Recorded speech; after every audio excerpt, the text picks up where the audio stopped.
I guess everybody knows the Long Island Medium by this time. I've been reading a book that she wrote, very interesting. She has a story in there. One of her theses is that there are good spirits and bad spirits. I think you certainly are aware of that for yourself. All you have to do is hang around with negative people who have negative spirits, and they'll just pass it on like a virus and a disease. And then I always say you have to be inoculated with a good spirit. And that's exactly what has to happen. Well, she was talking to a lady whose twin sister had died some years earlier, and then her son died. And she was just not recuperating very well with this, and so she went to see the Long Island Medium, who sat there for a while, just gathering her wits about her and trying to be in touch with the spirits, the good spirits. She says she always tells the bad spirits or negative spirits to go away. And so she just blurted out, quarter pounders. I'm seeing rappers with quarter pounders and French fries. And the lady that she was doing the reading for, the contact, looked at her and smiled and said, "My son is with my sister."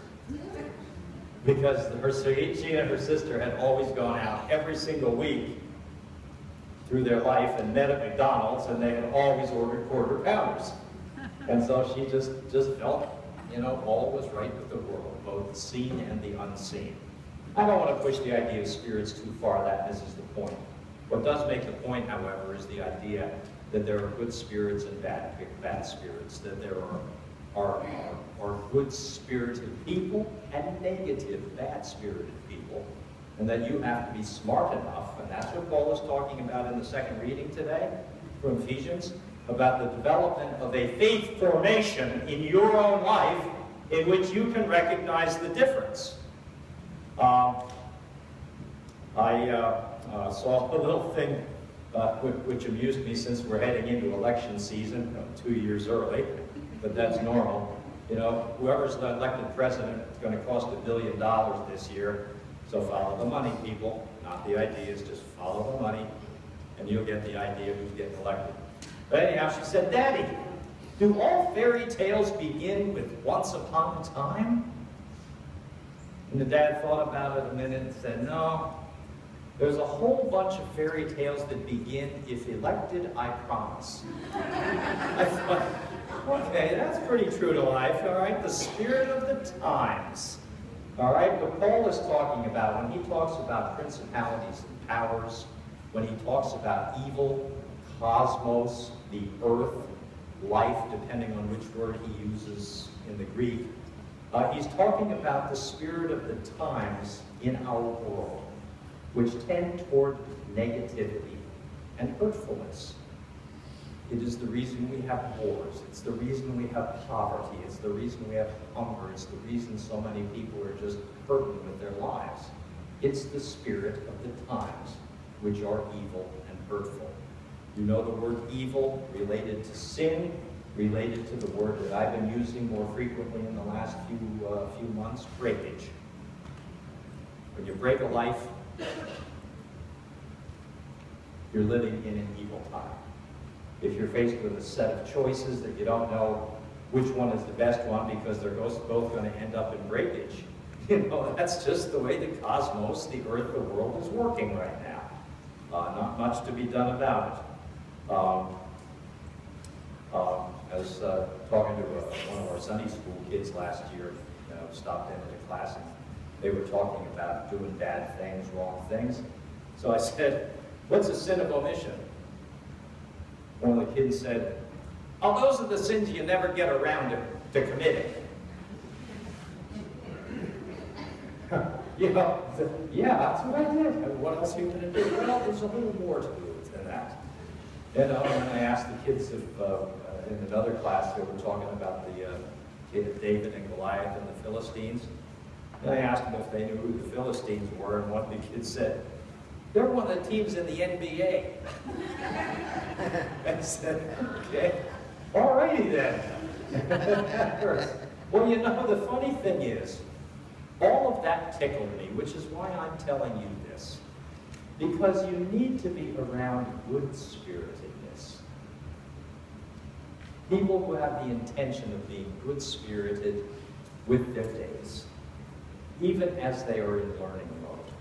And that's what Paul's trying to get across to the people as he writes that letter to the congregation in Ephesus, and why it's so important for us.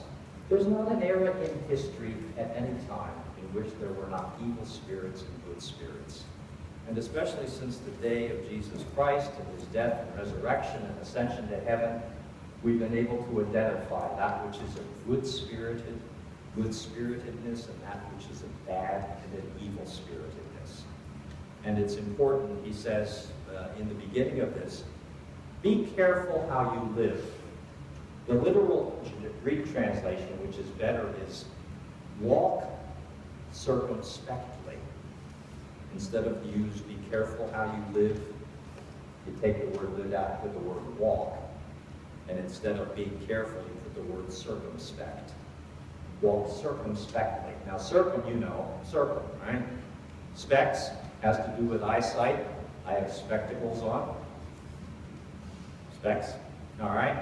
So, what Paul is suggesting that when you walk through your life, what you need to do is to walk, not run, which is what most of us do. We run like a bunch of nut jobs most of the time, right? And the chief spiritual sin, now this is my opinion only, because I see it so much, is what's called acedia, one of the 7 deadly sins.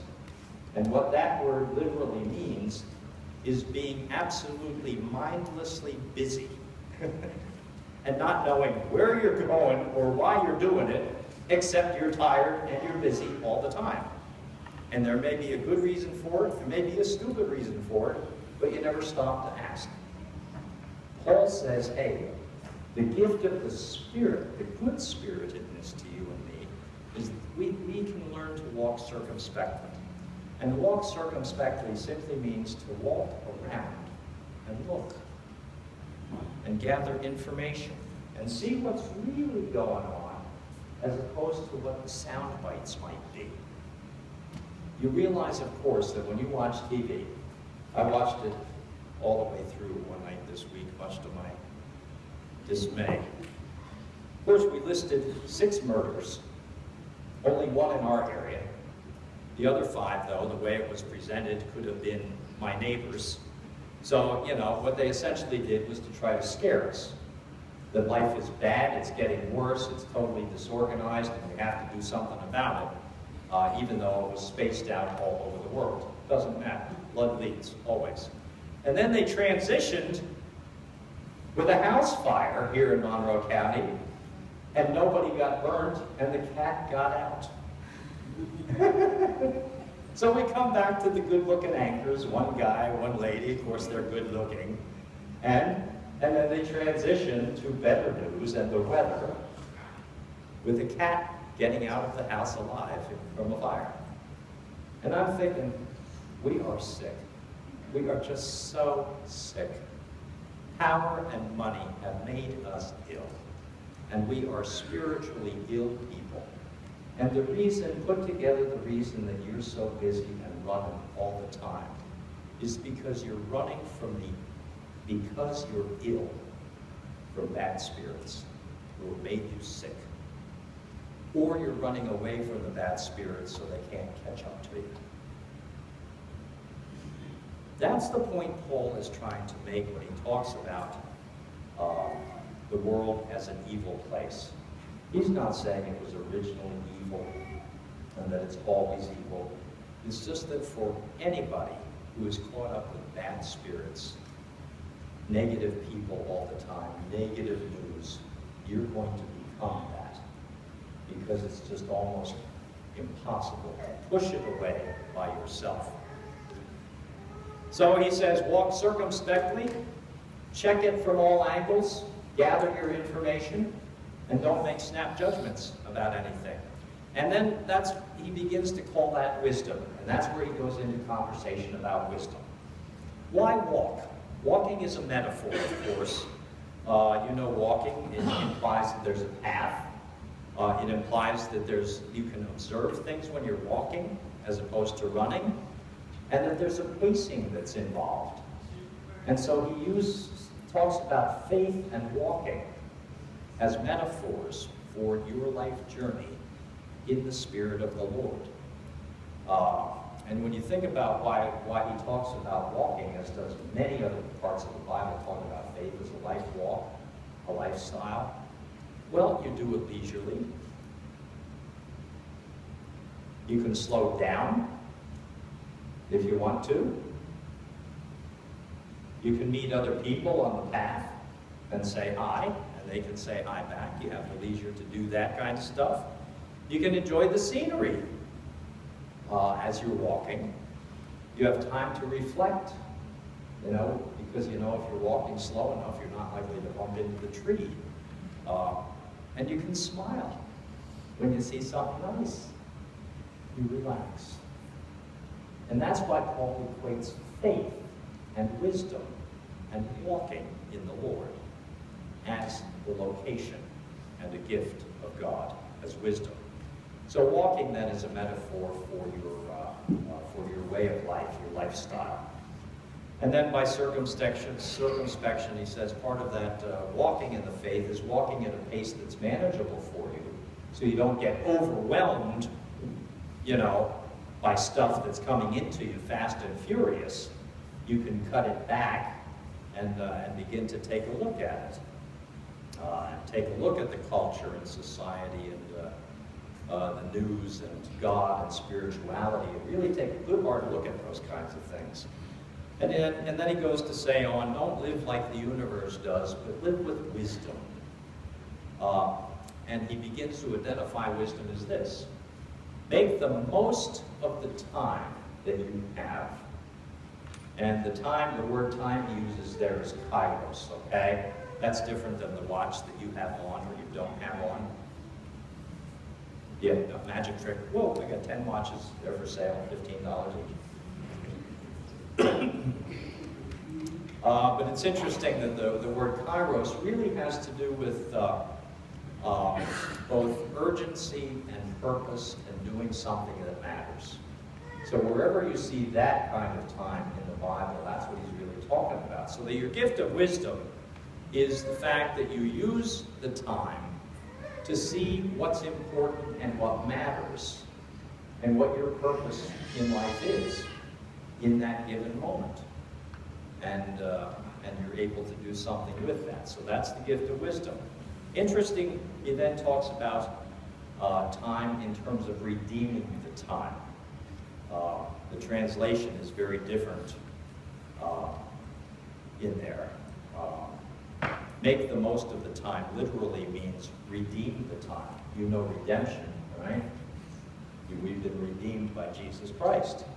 We've been purchased from evil and sin and the ability to hurt ourselves in bad ways. We've been redeemed from that. We've been purchased by his death and resurrection.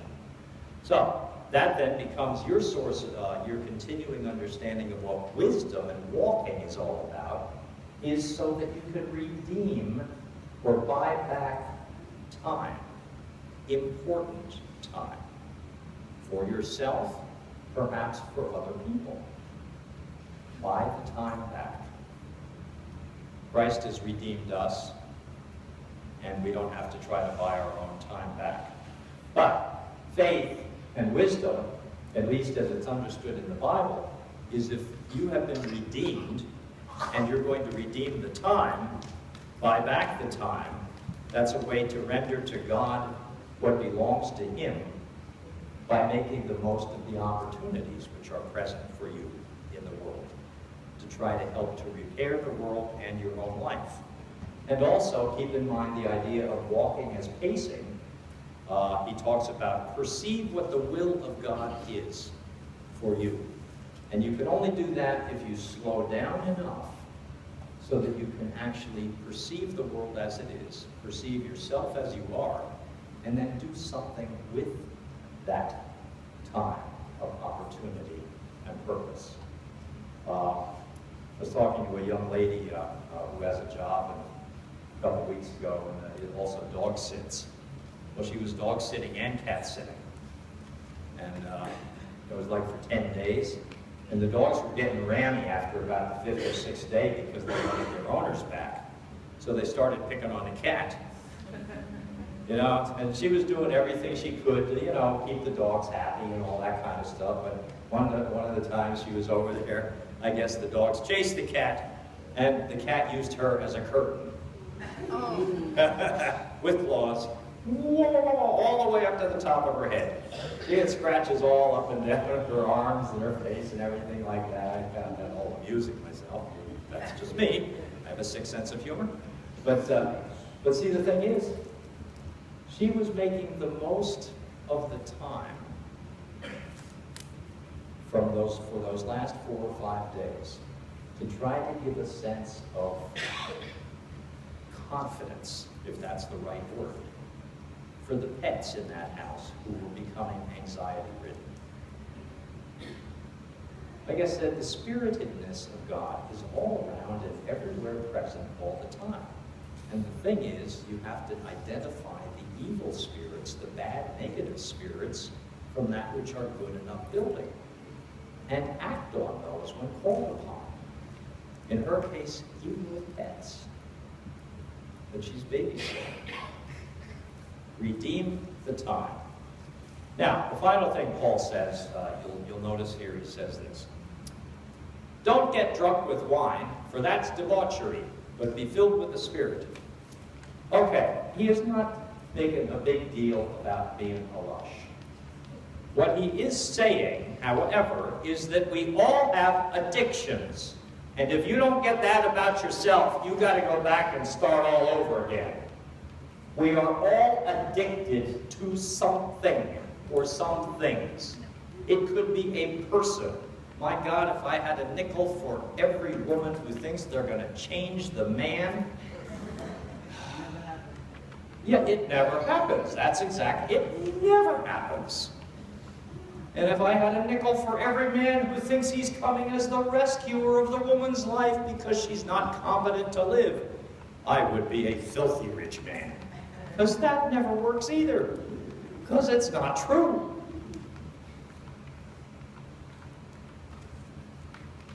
That's addictions. And they're negative. You see, they're negative addictions by the way they play out, right? Okay, and that's what Paul is trying to say. The addiction which you and I have been given is the addiction of spiritedness, which involves the use of wisdom, walking at a pace which is manageable for us so we can identify the critical times of our lives so that we can act upon it. And also to recognize that Jesus has already redeemed us so we don't have to worry about redeeming ourselves by looking good all the time. Sometimes you have to do right things regardless of whether it makes you look good or not. You just have to. And that is also a social issue in our day, because acedia, mindlessness, does not allow us to identify properly the things that matter and the things that don't. And one thing that does not matter is our image in the eyes of other people. The only thing that matters is the redeeming of the time, the opportune moment for the sake either of our own lives or for the sake of other people's lives. So, Paul's good news for us on this day is that we have been redeemed, and that you know of your redemption because you have been given a good spirit, and that that good spirit is accessible and available to you at any time and in any place, and you'll know you're acting on it when you're walking circumspectly. That is, you don't just buy the sound bites, whatever they may be. You don't buy the initial information, whatever it is, but you do your research and you gather much more information so that you can act at an opportune time, in an opportune fashion, to help repair the world. That's the good news that we've been given. And it's the good news in which we live. And people, I'm telling you now, the power of the world, the power of the cosmos with evil spiritedness and bad spirit is growing ever stronger and ever more prominent. And the world needs us, and they need our good spirit.